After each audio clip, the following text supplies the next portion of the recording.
perjalanan sebulan. Nah, artinya kalau Nabi itu hendak berperang kepada orang kafir, sebulan sebelum berperang lawan Nabi, orang kafir ini sudah ketakutan.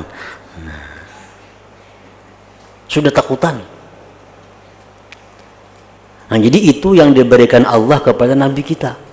Siapapun musuh Nabi kita, kayak apa aja kuatnya, kayak apa aja banyaknya, bila bertemuan kaum muslimin ini takutan.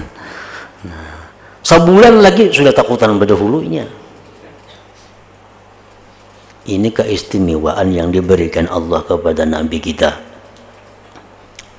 Yang kedua, wa ju'ilat liyal ardu masjidaw wa tahura, dan dijadikan bagiku, ujar Nabi, bumi ini masjid dan bersuci.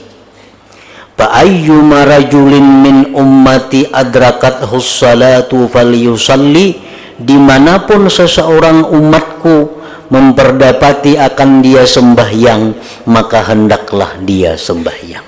Di mana? Wa asyhadu anna sayyidana Muhammadan abduhu wa rasuluh.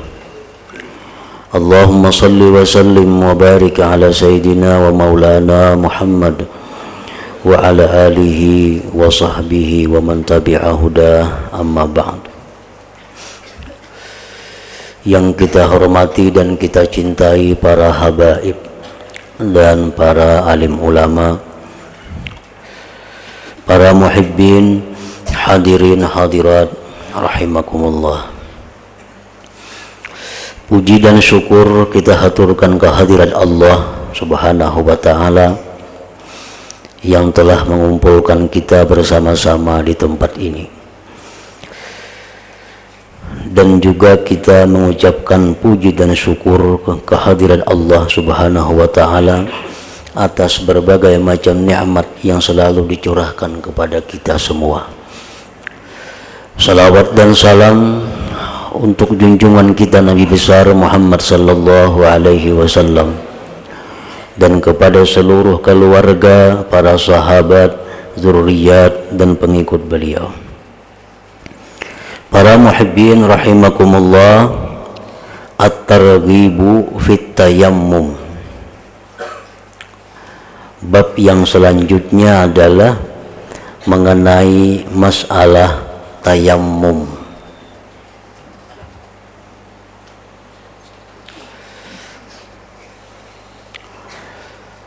Tayammum itu merupakan sesuatu yang disyariatkan di dalam agama kita, yang disebutkan istilahnya adalah taharatun turabiyah ala sifatin makhsusah. Tayammum itu merupakan bersuci yang menggunakan debu tanah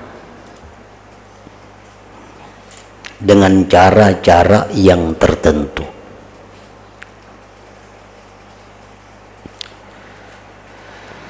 Di dalam kitab fikih disebutkan bahwa rukun tayammum itu ada 4. Yang pertama adalah niat.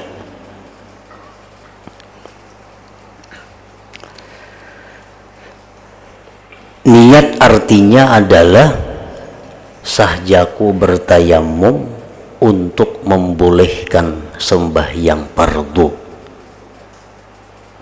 Itu contoh niat tayammum yang paling tinggi.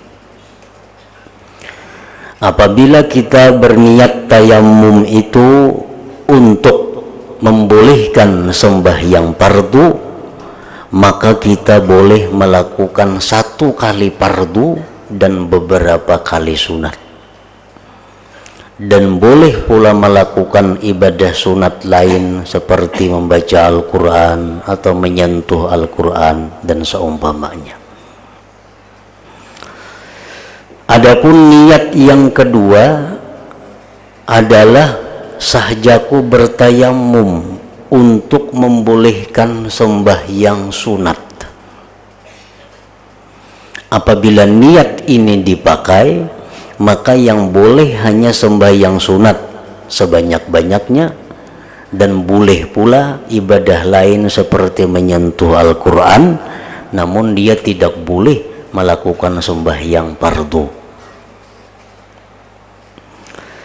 Niat yang ketiga adalah contohnya sahjaku bertayamum untuk membolehkan menyentuh Al-Quran.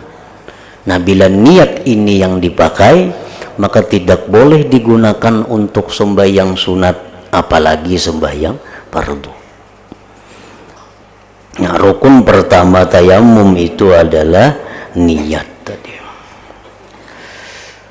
Dan perbedaannya dengan wudhu, kalau berwudhu kita berniat itu di waktu air sampai di wajah kita, di situ kita niat.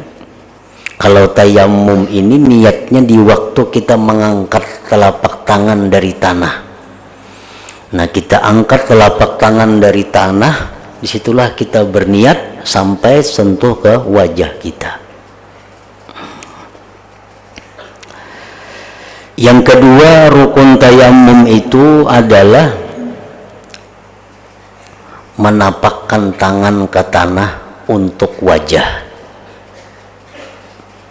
Nah, jadi tadi ini misalnya dua telapak tangan kita, di sini ada tanah yang berdebu atau semin yang berdebu atau lantai yang berdebu, kita andak tangan kita ke situ, kita angkat. Dalam hati kita, sahjaku bertayamum membolehkan sembahyang fardu karena Allah Ta'ala. Nah, cukup sekali. Kada usah nang kaya wudhu, nang digisang-gisang tangan ke mata-mata, kada usah kalimpanan menang kayaknya. Jadi cukup sekali. Nah, itu sudah cukup. Nah, kemudian yang ketiga rukun tayamum itu adalah menapakkan tangan ke tanah lagi, jangan di tempat tadi, tempat lain dipindah, untuk dua belah tangan. Nah, ambil lagi di tempat lain, misalnya tapakkan tangan ke tanah yang berdebu, lalu kita andak ke sini. Nah, sudah cukup. Yang keempat, rukun tayamum adalah tertib. Artinya wajah dahulu, kemudian tangan. Nah, para muhibbin rahimakumullah, itu rukun-rukun tayamum. Tayamum ini merupakan bersuci alternatif pilihan akhir. Kalau orang tidak mampu berwudu karena ketiadaan air atau karena tidak boleh menggunakan air, nah disitulah gunanya tayamum ini. Misalnya orang karena penyakit malaria atau orang penyakit panas yang ujar dokter bahwa jangan kena banyu, nah disitu kita sudah pindah kepada tayamum. Jangan kada sembahyang, jadi dokter kada boleh bang karena banyu, jadi kada bisa sembayangan naik kada kau berwudu. Nah, ini gunanya tayamum. Gunanya tayamum. Kada ada alasan kita kada berwudu, kada ada banyu atau kada boleh memakai banyu sehingga kada sembahyang, kada ada alasan, karena ada tayamum, ada bersuci alternatif pilihan.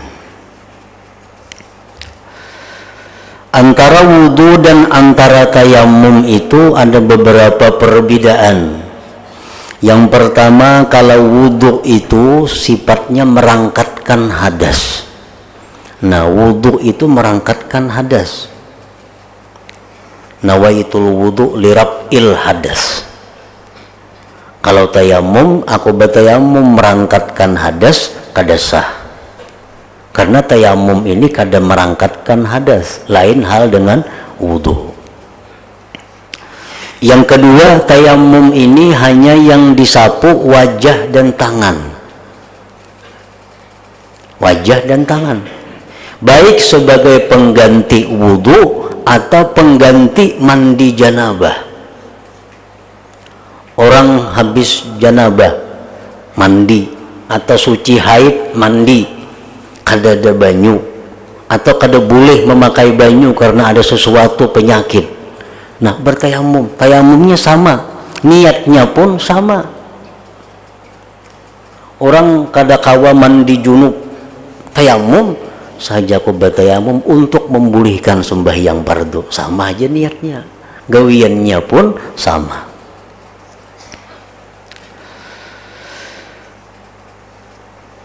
Yang ketiga, perbedaannya antara wudhu dan tayamum itu adalah tayamum ini tidak sah sebelum istinja.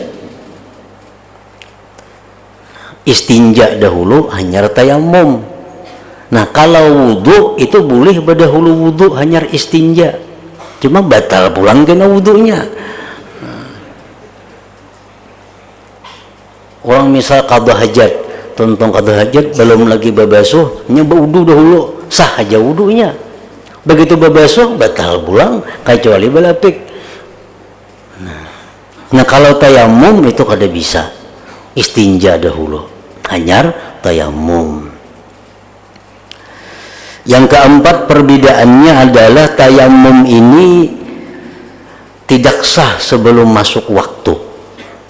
Jadi orang azan dulu, orang bang dahulu hanya bertayamum. Lain hal wudhu, wudhu apabila aja boleh. Yang kelima, tayamum itu kada sah sebelum menghilangkan najis. Misal di badan kita ada najis, ada boleh kita bertayamum sebelum menghilangkan najis. Jadi misalnya kita ada berisi banyu, banyu ini cukup dipakai hanya untuk menghilangkan najis, kada kawa berwudu. Nah, hilangkanlah najis dengan banyu itu, bawa bertayamum. Yang keenam, bertayamum itu kada sah dengan niat tayamum. Misalnya sahaja aku bertayamum lillahi ta'ala, nah kada sah. Lain berwudu, kalau wudu kan sahaja aku berwudu karena Allah, sudah sah wudunya.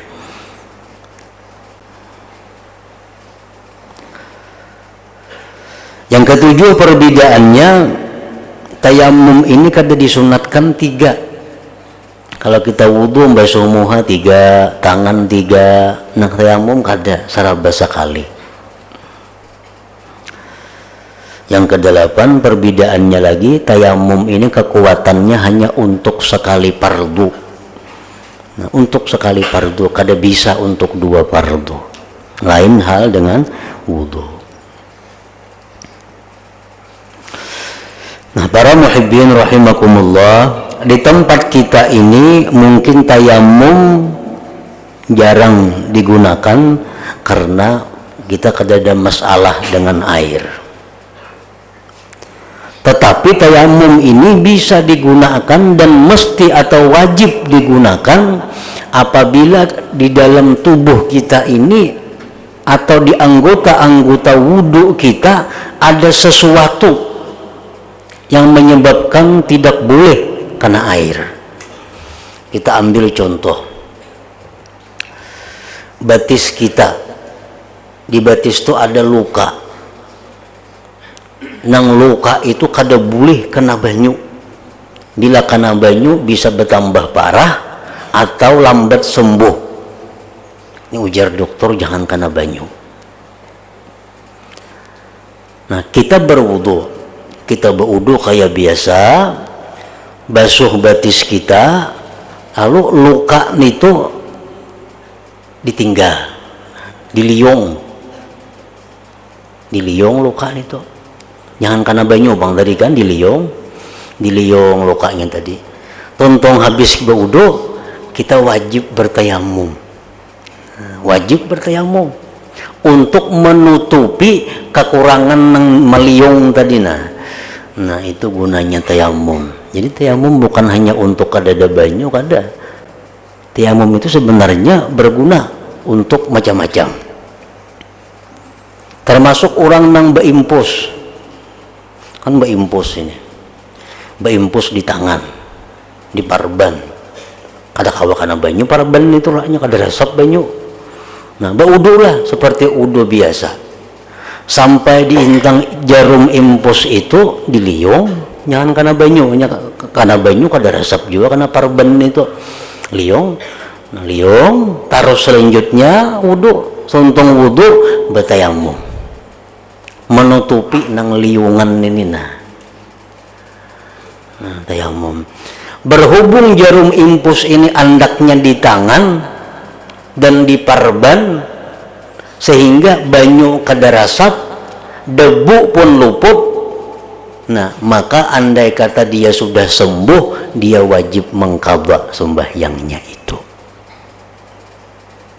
Sembahyang saat itu wajib untuk menghormati waktu. Nah, ini kebanyakan di antara kita nang kurang memahami masalah ini, sehingga mentang-mentang beimpus lalu perai sembahyang, kadang-kadang kau baudu jar. Nah, padahal kada jadi masalah. Liung aja parbannya itu, liung parbannya tarusakan wudu, tapi kada boleh sembahyang sebelum bertayamum. Nah, berhubung tayamum ini kurang juga, kada kau menutupi, tetaplah tayamum dilaksanakan, hanya sembahyang.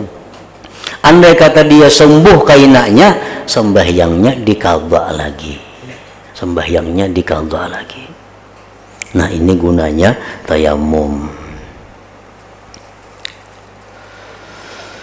Qala Allah Ta'ala, firman Allah Ta'ala, ya ayyuhalladzina amanu idza qumtum ilas shalah faghsilu wujuhakum wa aydiyakum ilal marafiq wamsahu bi ru'usikum wa arjulakum ilal ka'bain wa in kuntum junuban fattahharu wa in kuntum marda aw ala safarin aw jaa ahadun minkum minal ghaid aw lamastumun nisa falam tajidu ma'am fatayammamu sa'idan tayyiban famsahu biwujuhikum wa aydikum minhu ma yuridullahu liyaj'ala 'alaikum min haraj walakin yuridu liyutahhirakum wa liyutimma ni'matahu 'alaikum la'allakum tashkurun. Surat Al-Maidah. Allah Ta'ala berfirman, ya ayyuhalladzina amanu, hai orang-orang yang beriman. Ini menunjukkan bahwa ayat ini diturunkan sesudah Nabi kita hijrah, karena yang dipanggil Allah adalah orang-orang yang beriman.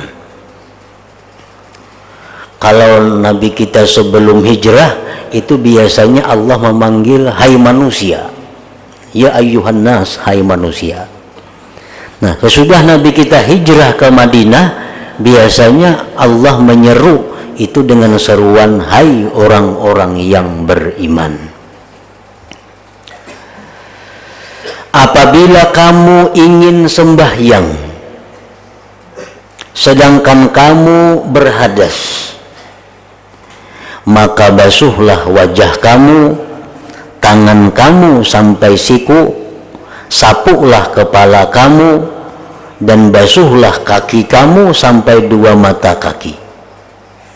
Artinya, kalau kalian hai orang beriman ingin melaksanakan salat sedangkan kalian dalam keadaan berhadas, maka berwudulah kalian. Berwudulah kalian. Wa in kuntum junuban fattahharu, jika kalian itu berhadas besar, maka mandilah kalian. Nah, para muhibbin rahimakumullah. Jadi di sini Allah Subhanahu wa taala menerangkan kepada kita, kalau kita ingin sembahyang. Sembahyang itu adalah munajat. Sembahyang itu adalah menghadap Allah. Kalau kita ingin menghadap Allah, maka bersihkanlah dirimu, baik dari kotoran-kotoran yang hissi, yang kelihatan mata, atau kotoran-kotoran maknawi, kotoran-kotoran yang menyangkut seperti dosa. Nah, apabila kita sembahyang, sebelum sembahyang itu kita bersih daripada kotoran, bersih daripada dosa, bersih daripada najis, maka sembahyang kita itu akan diterima oleh Allah Subhanahu wa ta'ala. Dan selama kita masih belum suci dari hal-hal itu, maka sembahyang kita ini tertahan dahulu, kada diterima oleh Allah Subhanahu wa ta'ala. Nah, para muhibbin rahimakumullah, kalau kita berwudu, kita laksanakan syarat rukun dan adab wudu. Jangan hanya asal berwudu nang bujur-bujur bagaimana yang dituntun oleh Rasulullah.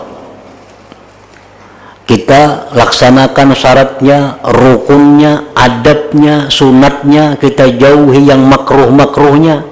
Nah, wudu seperti itu bukan hanya merangkatkan hadas, tetapi menghapus dosa. Bila hadas kita terangkat, dosa kita terhapus, sembahyang kita menghadap Allah, maka Allah dengan senang menerima ibadah itu. Jadi wudu itu ada fungsinya hanya sekedar merangkatkan hadas, tapi kadang menghapuskan dosa. Wudu nang macam apa? Wudu nang hanya melakukan syarat rukun, tapi kadang menghindarkan dari nang makruh, tapi kadang melaksanakan nang sunat dan adab, maka wudu itu sah, tapi hanya sekedar menghilangkan hadas.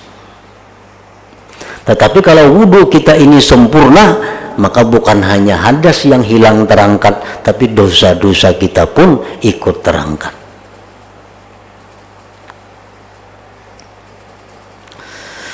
Wa in kuntum marda, nah, jika kalian sakit, sakit, orang sakit nih biasanya kada kawa tak kana banyu. Ada beberapa penyakit nang kada boleh kana banyu.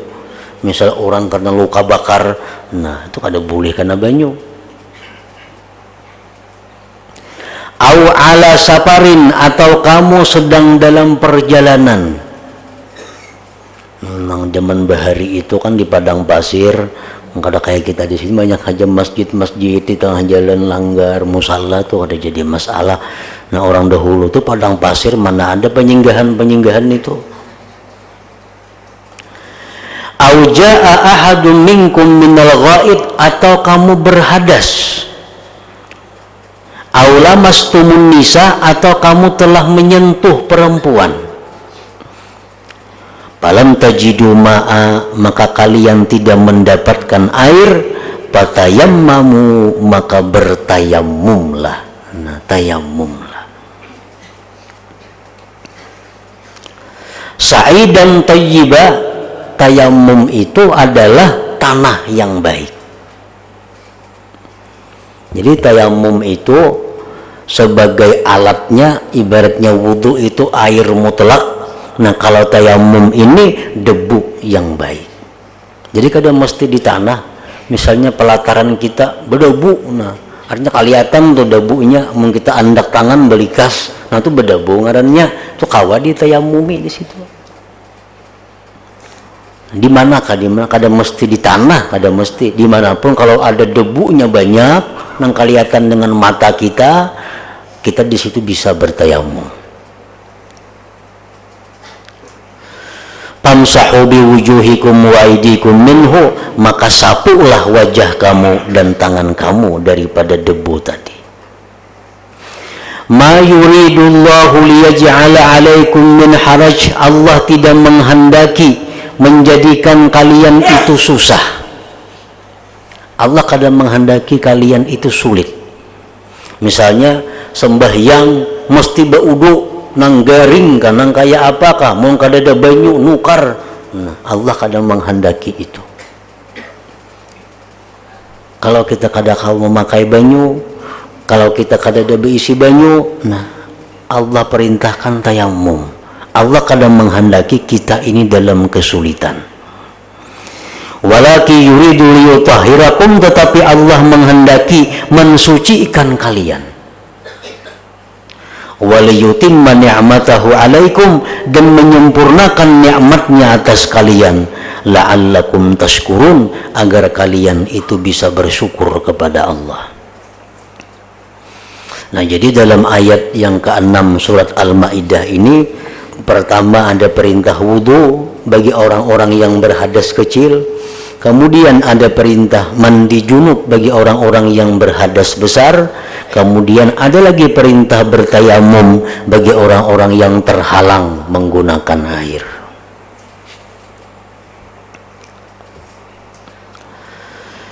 Wa an Jabirin radhiyallahu anhu anna an-nabiyya sallallahu alaihi wasallam qala, dari Jabir radhiyallahu anhu bahwa Nabi sallallahu alaihi wasallam bersabda, u'titu khamsan lam yu'tahunna ahadum minal anbiya'i qabli, aku diberi, ujar Nabi, 5 perkara yang 5 perkara itu tidak diberikan kepada seseorang pun daripada nabi-nabi sebelum aku.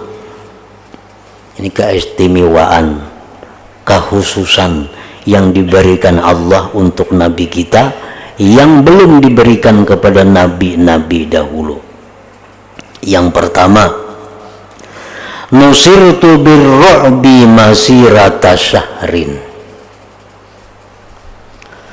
Pertama, ujar Nabi, aku ditolong oleh Allah, maksudnya dengan ketakutan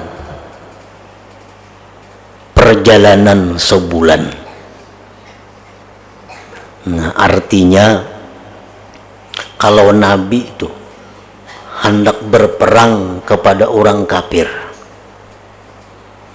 sebulan sebelum berperang lawan Nabi, orang kafir ini sudah ketakutan. Sudah takutan. Nah, jadi itu yang diberikan Allah kepada Nabi kita.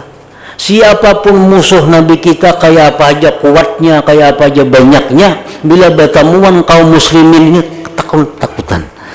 Nah, sebulan lagi sudah takutan berdahulunya. Ini keistimewaan yang diberikan Allah kepada Nabi kita. Yang kedua,